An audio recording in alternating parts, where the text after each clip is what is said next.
Hello दोस्तों, नमस्कार। उम्मीद है आप सभी बहुत ही अच्छे होंगे और आज का ये वीडियो काफ़ी ज़्यादा इम्पॉर्टेंट होने वाला है क्योंकि 4 मार्च को जो आपका यूजीसी नेट का एग्ज़ाम हुआ था, पेपर 1 में किन किन टॉपिक से क्वेश्चन आपको देखने को वहाँ पर मिले हैं और इसके साथ ही साथ आगे जो आने वाले एग्जाम है वहाँ पर एक्सपेक्टेड क्वेश्चन इन टॉपिक से क्या क्या हो सकता है, उन सारे पॉइंट्स को हम देखने वाले हैं।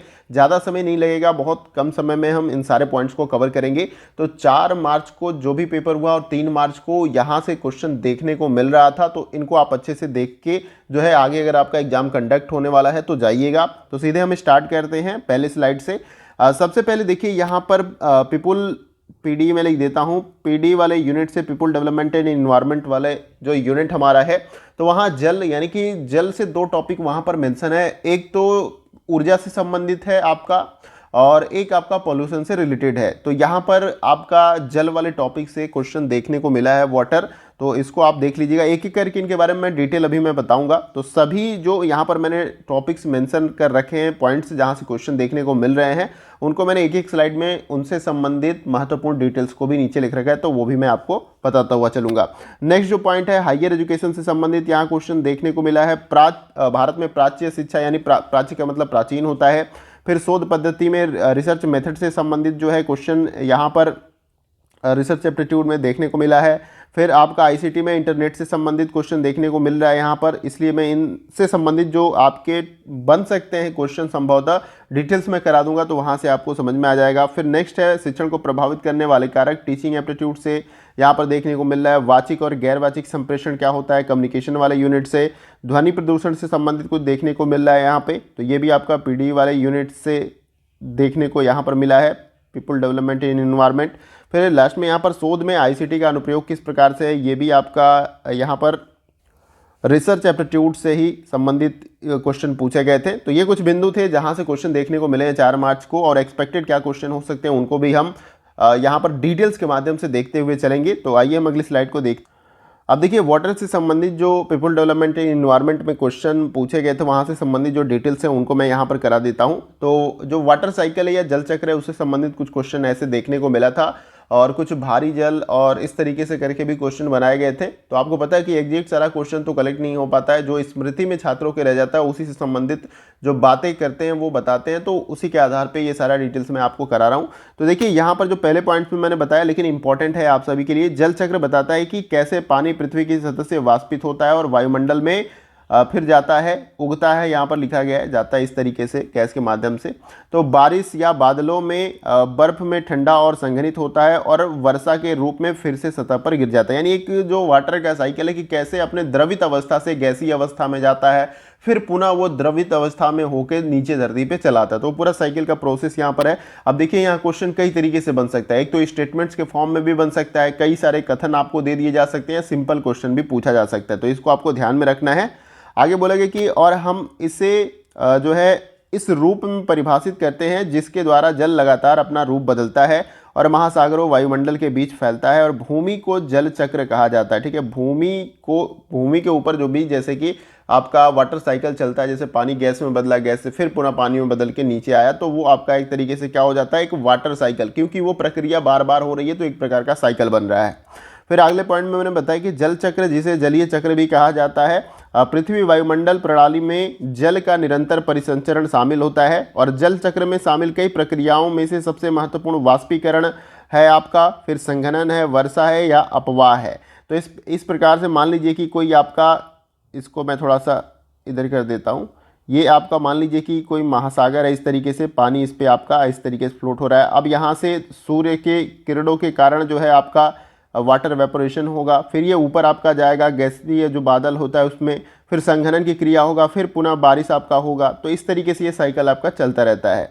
आगे भी मैंने कुछ महत्वपूर्ण इसमें डिटेल्स मेंशन कर रखे हैं। अब जो अगला पॉइंट था जहाँ से क्वेश्चन देखने को आपको मिल रहा था हायर एजुकेशन से, भारत में प्राच्य या प्राचीन समय में भारत में शिक्षा कैसी थी, तो कुछ बिंदु हैं, आप देख लीजिएगा इसको। प्राचीन भारत में शिक्षा प्रणाली में कुछ अनोखी विशेषताएं यहाँ पर मेंशन मैंने की है, जो विश्व के किसी अन्य देशों की प्राचीन शिक्षण प्रणाली में नहीं पाई जाती। यानी भारत में जो आपकी शिक्षा प्रणाली थी प्राचीन समय में, वो प्रणाली किसी और देश में आपको देखने को नहीं मिलेगी।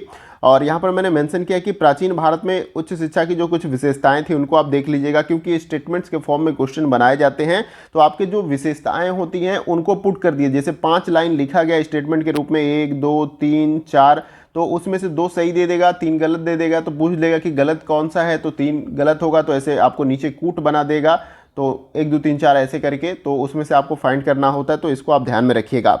गुरुकुल प्राचीन में एक आवासीय प्रकार का विद्यालय था जिसमें छात्र शिक्षक के निकट रहते थे, ये पॉइंट याद रखना। और छात्र गुरु को गुरु दक्षिणा प्रदान करते थे, जिसका अर्थ है स्वीकारोक्ति, सम्मान, धन्यवाद या पारंपरिक संकेत। यानी कि पहले के समय में गुरु दक्षिणा के रूप में कुछ भी गुरु को दिया जा सकता था जब हम उनसे ज्ञान अर्जित करते थे, या सम्मान हो गया, उनकी स्वीकार्यता कि वो बहुत ही मतलब ज्ञानवान है, विद्वान है, इस तरीके का कुल सारा सिस्टम था। और वैदिक युग में संस्कृत व्यापक रूप से उपयोग की जाने वाली भाषा थी। यानी कि प्राचीन समय में या वैदिक युग में जो माध्यम था लैंग्वेज का वो आपका संस्कृत हुआ करता था, ये भी आपको याद रखना है। कुछ और महत्वपूर्ण डिटेल्स मैंने यहाँ पर मेंशन कर रखे हैं, उनको भी आप देख लीजिएगा। जैसे पढ़ाए गए विषयों में वैदिक काल में वेद, उपनिषद, दर्शन, पुराण, तर्कशास्त्र शामिल थे और शिक्षक का कार्य यह था कि वह विद्वान को अज्ञान के अंधेरे से ज्ञान की रोशनी की तरफ लाए। यानी कि जो शिक्षा देने की प्रक्रिया थी वो क्या क्या थी, मतलब उसमें उपनिषदों में दिया जाता था, दर्शन शास्त्र जो था उसके बारे में दिया जाता था, पुराण जो हमारे थे उसमें दिया जाता था, जो और फिर उसके बाद से तर्क शास्त्र, ये तथ्य शास्त्र, ये तर्क शास्त्र शामिल था उसमें ये सब्जेक्ट। और इसके बाद से जो है कोशिश यही की जाती है कि छात्रों की जो अज्ञानता है इन सारे जो सब्जेक्ट थे उनको पढ़ाकर जो है उनकी अज्ञानता को दूर किया जाए।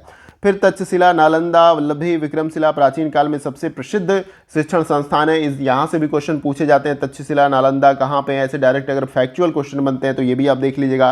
प्राचीन काल में शिक्षक को आचार्य, उपाध्याय, चरक और गुरुदान जाना जाता था। ये कुछ नाम्स हैं, जिस समय टीचर जब भी तो टीचर बोलते हैं और आचार्य जी इस्तेमाल करते हैं, बहुत कम ही करते हैं, लेकिन प्राचीन समय में इन शब्दों का इस्तेमाल किया जाता था संबोधन के लिए, नियोजित किया जाता था। और फिर अधिगम विधियों में कहानी कहना, याद करना, प्रायोगिक विधियां, महत्वपूर्ण विश्लेषण, सेमिनार और प्रश्न और उत्तर शामिल थे। यानी कि जो टीचिंग के विधियां थी उसमें, या लर्निंग की जो विधियां आप कह लीजिए, उसमें कहानी कहना, लर्न करना यानी याद करना, प्रायोगिक यानी प्रैक्टिकल विधि, और महत्वपूर्ण विश्लेषण, सेमिनार और प्रश्न और उत्तर भी यहाँ पर शामिल थे। और प्राचीन भारत शिक्षा एक किताब के माध्यम से बिना लंबे समय तक मौखिक पाठ के माध्यम से प्रदान की जाती थी। देखिए बुक्स का कल्चर नहीं था उस समय, प्राचीन समय में ये आपका मुंह से ही संप्रेषित सारे ज्ञान जो होते थे गुरु के द्वारा, और छात्र भी जो है अपने कानों से सुनकर ही उसे ग्रहण करके लंबे समय तक अपनी स्मृति में याद रखता था। पुस्तकों का बहुत ज़्यादा वो नहीं था प्राचीन समय में, ये भी बात आपको याद रखना है। तो ये भी पॉइंट्स आपको देख लेने हैं। फिर उसके बाद जो नेक्स्ट पॉइंट मैंने आपको बताया था रिसर्च एप्टीट्यूड से, वहाँ पर कैसे क्वेश्चन बन रहे हैं ये, तो देखिए ज्ञान की किसी भी शाखा में नए तथ्यों की खोज के लिए एक व्यवस्थित जांच आपका अनुसंधान होता है। तो अनुसंधान को अगर एक लाइन में आपको समझना है तो इस तरीके से आप समझ सकते हैं कि ज्ञान की किसी भी शाखा में नए तथ्यों की अगर आप खोज कर रहे हैं, नए तथ्यों की जानकारी को पता लगा रहे हैं और उसको एक व्यवस्थित तरीके से आप कर रहे हैं उसकी जाँच, तो वो आपका अनुसंधान हो जाएगा।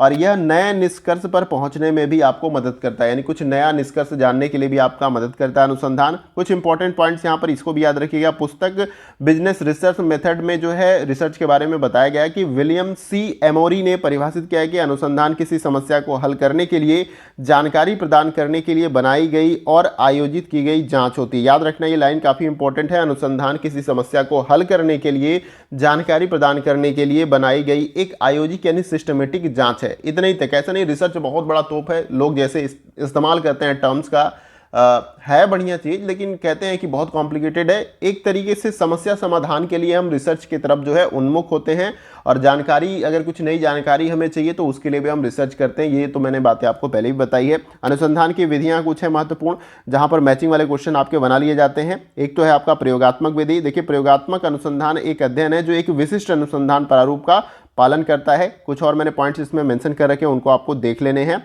सभी पॉइंट्स इंपॉर्टेंट है, कुछ भी छोड़ना नहीं है आपको। देखिए इसमें अगला पॉइंट है, इसमें एक परिकल्पना शामिल होती है। ये आपका जो प्रयोगात्मक विधि उसके बारे में मैं बोल रहा हूँ। एक चर जिसे शोधकर्ता द्वारा परिवर्तित किया जा सकता है, चर जिन्हें मापा, गणना और तुलना की जा सकती है, और यह तब तक किया जाता है जब तक शोधकर्ता परिभाषित चर के बीच के कारण और प्रभाव संबंध को जो है ज्ञात कर नहीं लेता। तो ये पॉइंट आपको याद कर लेना है, मतलब समझ लेना है यहाँ पर। और फिर प्रायोगिक अनुसंधान अधिकतर नियंत्रित परिवेश में किया जाता है, इसलिए प्रायोगिक विधि में अनुसंधान कारण और प्रभाव संबंध केंद्रित होता है। प्रयोगात्मक अनुसंधान में जो है आपका यहाँ पर क्या होता है, कारण और प्रभाव संबंध केंद्रित आपका रिसर्च जो है होता है, ये बात आपको याद रखनी है। अब देखिए इसमें आपका है ऐतिहासिक विधि, इसको भी देख लीजिए कुछ पॉइंट्स इसमें। ऐतिहासिक अनुसंधान में पूर्व घटनाओं का अध्ययन, समझ और व्याख्या शामिल होता है और ऐतिहासिक अनुसंधान का उद्देश्य पिछले व्यक्तियों या घटनाओं के बारे में अंतर्दृष्टि या निष्कर्ष तक पहुंचना होता है। यानी कि अतीत में क्या हुआ, अगर आपको जानकारी चाहिए तो आप ऐतिहासिक विधि या ऐतिहासिक अनुसंधान का जो है तरफ उन्मुख हो सकते हैं। और इसमें जो है अतीत में क्या घटनाएं घटित हुई हैं, किसी एक व्यक्ति के अतीत में क्या कुछ है, उस पर रिसर्च करके जो है प्रकाश या उसके बारे में जाना जाता है। इस पॉइंट्स को भी याद रखना है आपको। और आगे जो है यहाँ पर देखिए कुछ और बिंदु है, जैसे कि यह तथ्यात्मक सूचना को संकलित करने और प्रस्तुत करने की तुलना में अधिक है और इसके लिए सूचना की व्याख्या भी जो है आवश्यक होती है, ये भी आपको याद रखना है। फिर नेक्स्ट जो है इसमें पूर्व पोस्ट वास्तविक अनुसंधान यानी एक्स फैक्टो रिसर्च मेथड यहाँ पर इसको बोला जाता है, आई थिंक इंग्लिश में, इसको याद रखना है आपको। तो इसमें होता है क्या कि पूर्व पोस्ट वास्तविक अनुसंधान एक ऐसी विधि है जिसमें पहले से मौजूद गुणों वाले समूहों की तुलना कुछ आश्रित चर पर की जाती है और इसके साथ ही साथ यह अनुसंधान की एक श्रेणी है जिसमें शोधकर्ता के हस्तक्षेप के बिना तथ्य सामने आने के बाद जांच शुरू होती है। ये पॉइंट्स आपको एक्स पोस्ट फैक्टो जो आपका रिसर्च मेथड है यानी कि पूर्व पोस्ट वास्तविक अनुसंधान, इसके बारे में याद रखना। फिर केस अध्ययन विधि जो है, तो इसमें देखिए मेंशन किया है मैंने कि एक केस अध्ययन एक अनुसंधान दृष्टिकोण है जिसका उपयोग अपने वास्तविक जीवन के संदर्भ में एक जटिल मुद्दे की गहराई से बहुआयामी समझ उत्पन्न करने के लिए किया जाता है। केस स्टडी जो आपका मेथड होता है रिसर्च का। तो ये सारे पॉइंट्स आपको याद रखने हैं। कुछ और बिंदु इसमें मैंने मेंशन कर रखे हैं, इसको भी आप देख लीजिएगा, पढ़ूंगा तो ज़्यादा टाइम लग जाएगा आपका। फिर इंटरनेट से संबंधित कुछ क्वेश्चन थे, इनको आपको देख लेना है। ये आपका आईसीटी वाले यूनिट के अंतर्गत पूछा गया था, इंफॉर्मेशन एंड कम्युनिकेशन टेक्नोलॉजी। तो देखिए कुछ बुलेट्स बना के मैंने पॉइंट्स में लिख रखा है। वर्ल्ड वाइड वेब नेटवर्क सुलभ सूचनाओं का एक संपूर्ण जगत है। अगर www जो आपका होता है इसके बारे में पूछ लिया जाए तो पहले तो फुल फॉर्म याद रखना है, वर्ल्ड वाइड वेब होता है और ये क्या है, ये आपका सुलभ सूचनाओं का एक संपूर्ण जगत होता है। और इसके साथ साथ दूसरा पॉइंट जो आपका है कि इंटरनेट वर्ल्ड वाइड वेब पर मुहैया कराई जाने वाली एक लोकप्रिय सेवा आपका है। कुछ पॉइंट्स है, ये स्टेटमेंट्स के रूप में अगर क्वेश्चन बने तो ये पॉइंट्स आपको काम करेंगे वहाँ पे।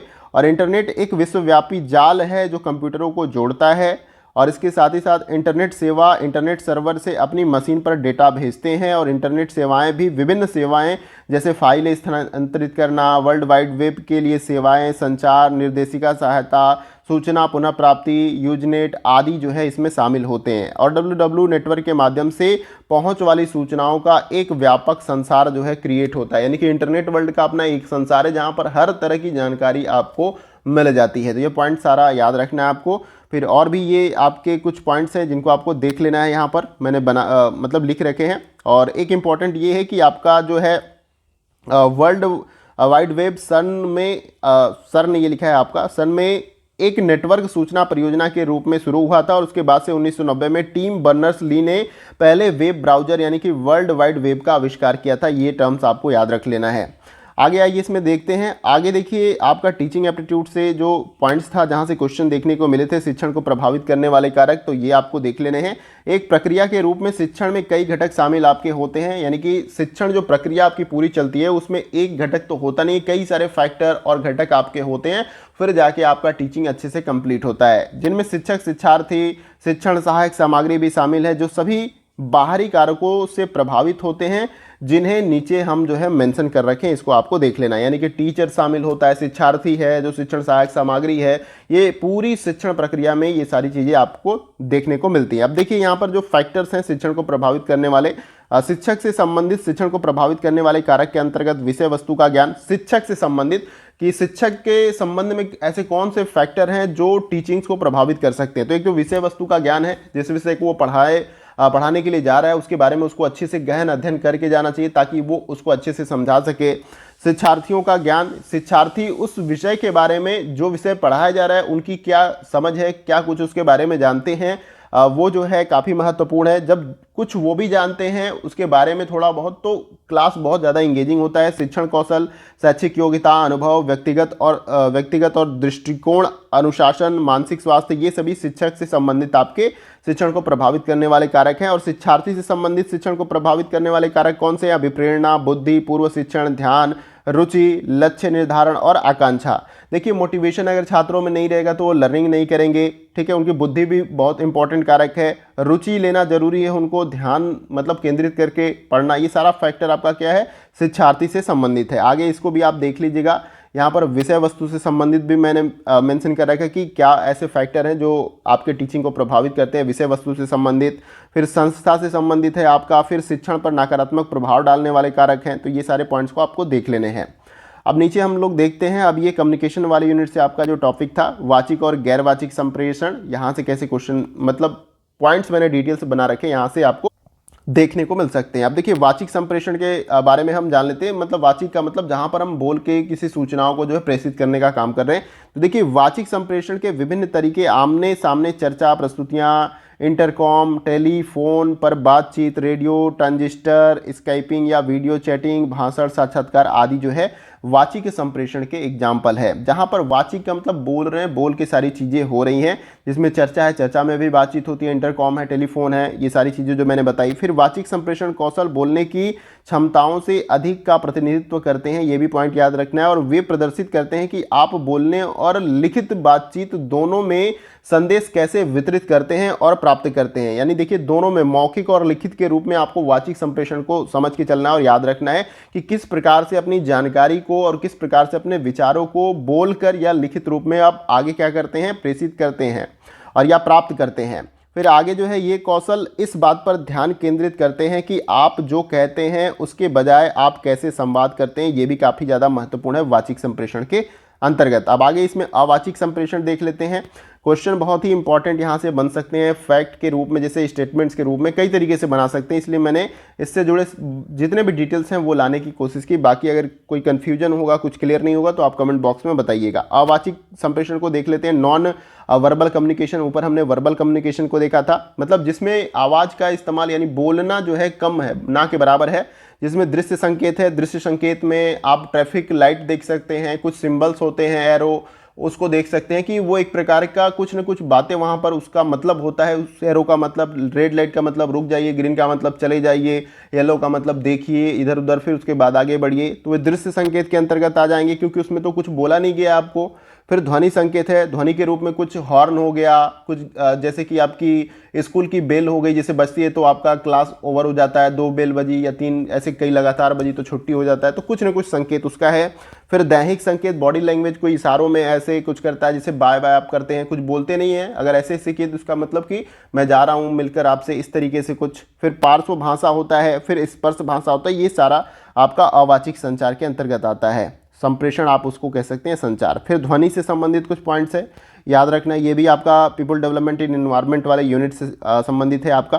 तो परिवेश में जो है ध्वनि प्रदूषण के ग्रेड, शोर प्रदूषण नियंत्रण और नियमों के जो है 2000 के अनुसार निम्नानुसार है। यानी कि ये बोला गया है कि जो आपके ध्वनि प्रदूषण का स्तर है अलग अलग क्षेत्रों में वो किस प्रकार का है। तो यहाँ से क्वेश्चन इस तरीके से डायरेक्ट भी बनाया जाता है और स्टेटमेंट में या मिलान वाले क्वेश्चन भी बनाए जा सकते हैं। तो औद्योगिक जो क्षेत्र है वहाँ पर जो निर्धारित किया गया है 70 से 75 डेसिबल के आसपास, और जो वाणिज्यिक क्षेत्र है वो 55 से 65 डेसिबल के आसपास, और आवासीय क्षेत्र में 45 से 55 डेसिबल, और शांत जो क्षेत्र आपका है वो 40 से 50 डेसिबल, और भीतरी सीमा के अंदर जो है 30 डेसिबल के आसपास जो है निर्धारित है। फिर देखिए WHO के अनुसार लंबे समय तक संपर्क में जो है 75 डेसिबल से अधिक शोर सुनाई देने वाली जो ध्वनि होती है वो क्षति का कारण बन सकता है। यानी कि 75 डेसिबल से ऊपर अगर आप ध्वनि लगातार सुन रहे हैं तो आपको श्रवण शक्ति कम होने की और बहुत सारी प्रॉब्लम्स जो है देखने को मिल जाएंगी। तो आप कोशिश करिए कि मतलब एक 45 या 40 डेसिबल के आसपास आपके अनुकूल ध्वनि मान सकते हैं, कम रहे तो ही ठीक है। फिर उसके आगे मैंने इसमें पॉइंट्स बताया कि 120 डेसिबल से ऊपर का शोर मानव शरीर में जैविक रासायनिक परिवर्तन का कारण बन सकता है। और वायु अधिनियम यानी कि प्रदूषण की रोकथाम और नियंत्रण की धारा 2A 1981 में प्रदूषकों की परिभाषा जो है शोर में शामिल है। और शोर प्रदूषण नियंत्रण और विनिमय नियम 2000 पर्यावरण संरक्षण अधिनियम 1986 के तहत बनाए गए हैं। और मानव कान के लिए 20 से यहाँ पर 20,000 हर्ट्ज के बीच आवृत्ति सीमा एक श्रव्य सीमा है। अगर इससे ऊपर अगर जाता है तो आप समझ सकते हैं वो ध्वनि प्रदूषण के रूप में आ सकता है। एक पटाखा आमतौर पर लगभग 125 डेसिबल का शोर उत्पन्न करता है। तो हम लोग बहुत सारे पटाखे जलाकर जश्न मनाते हैं, लेकिन वो आपके कानों के लिए अनुकूल नहीं है। थोड़ी देर के लिए आपको खुशी मिल जाती है, लेकिन लॉन्ग टर्म में वो आपके हेल्थ को इम्पैक्ट करेगा। यूरोपीय आयोग की 2015 की एक रिपोर्ट के अनुसार शोर के जोखिम के कारण 1.3 अरब व्यक्ति श्रवण दोष से पीड़ित हैं।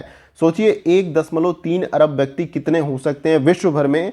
या यूरोपीय आयोग के अनुसार जो है एक रिपोर्ट मतलब तैयार की गई और बताया गया कि 1.3 अरब व्यक्ति श्रवण दोष में जो है पीड़ित हैं यहाँ पर। तो ये पॉइंट भी आपको याद रखना है, काफ़ी ज़्यादा इंपॉर्टेंट है। और यहाँ पर देखिए लास्ट में जो पॉइंट्स मेंशन है आपका, उसको भी देख लेते हैं। शोध में आईसीटी का इस्तेमाल किस प्रकार से हो रहा है। तो इसमें देखिए सबसे पहले पॉइंट में मैंने बताया कि सूचना प्रौद्योगिकी और सूचना और संचार प्रौद्योगिकी आधुनिक तकनीक के बुनियादी ढांचों के संदर्भ में बहुत अधिक बार परस्पर उपयोग किए जाते हैं शोध के अंतर्गत। और आईसीटी एक व्यापक और विस्तृत शब्द है जिसमें सूचना प्रौद्योगिकी और संचार प्रौद्योगिकी शामिल आपके होते हैं। और सूचना प्रौद्योगिकी में radio, television, computer, internet, teleconferencing और मोबाइल आपके पूरी तरीके से शामिल होते हैं।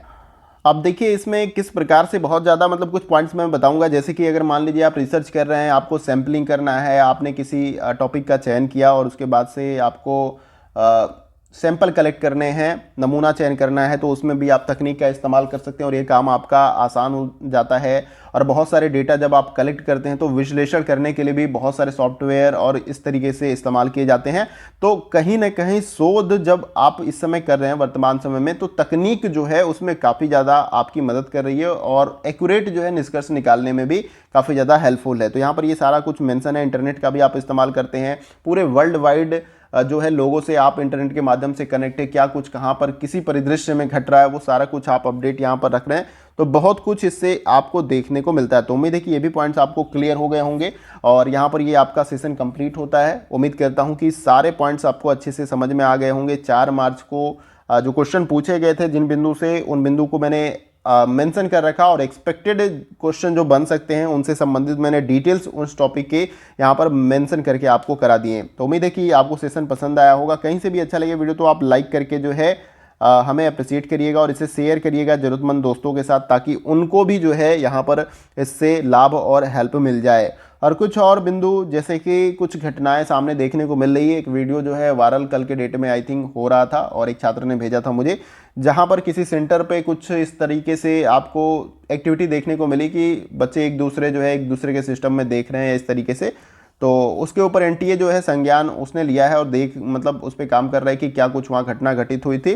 तो जैसे कि इस बार चर्चा में आ रहा है कि बहुत ज़्यादा मतलब गलती मतलब प्रॉब्लम्स जो है सेंटर पे देखने को मिल रही है, कुछ पेपर आउट के संदर्भ में बच्चों को कुछ अलग तरीके का वहाँ पर माहौल। तो ये कुछ मैटर्स है और आप जल्द ही इसके बारे में देख पाएंगे। मतलब इसके बारे में जो है संज्ञान एनटीए ने लिया है और इसके बारे में जो है वो जल्द ही स्पष्ट आपको कर देगा। तो उम्मीद है सेशन आप सभी को पसंद आया होगा। वीडियो को लाइक और शेयर जरूर करिएगा और चैनल पर नए हैं तो चैनल को सब्सक्राइब करके बेल आइकन जो है आपका, इसको आपको प्रेस कर लेना है न्यू वीडियो की नोटिफिकेशन को पाने के लिए। तो दोस्तों आज के वीडियो में बस इतना ही। फिर मिलते हैं अगली वीडियो में कुछ और इंपॉर्टेंट क्वेश्चन के साथ। तब तक के लिए जय हिंद, जय भारत।